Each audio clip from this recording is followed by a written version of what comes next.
Warga desa Kuala Makmur, Kecamatan Simelu Timur terpaksa menyegel kantor desa mereka. Penyegelan ini dilakukan lantaran sejumlah aspirasi mereka tidak ditampung oleh Kepala Desa Kuala Makmur, Kecamatan Simelu Timur. Selain hal itu, yang menjadi pemicu salah satunya diantaranya adalah Kepala Desa dituding mengangkat dan memberhentikan kepala dusun tanpa ada kesepakatan, baik bersama warga maupun dengan kepala BPD. Miskomunikasi antara masyarakat dengan kepala desa. Ada beberapa aspirasi masyarakat terhadap kinerja kepala desa yang dilaksanakan saat ini.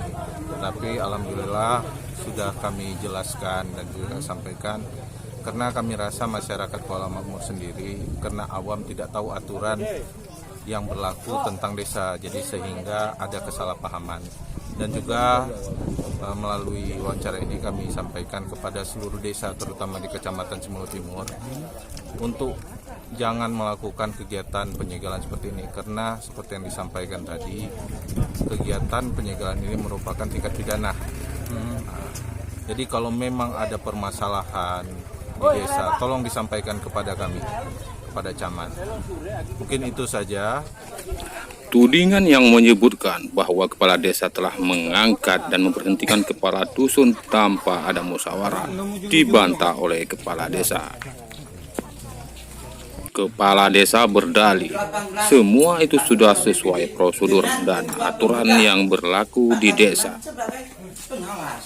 Peristiwa penyegelan kantor Kepala Desa Kuala Makmur, Kecamatan Simelu Timur ini sempat terjadi ricuh antara warga dengan sejumlah warga lainnya. Namun suasana kembali kondusif setelah muspika dari Kecamatan Simelu Timur datang ke lokasi, diantaranya Camat Simelu Timur, Kapolsek Simelu Timur, dan Koramil beserta Babinsa setempat. Keributan di antara kepala desa dan warga berhasil dimediasi oleh muspika Kecamatan Simelu Timur.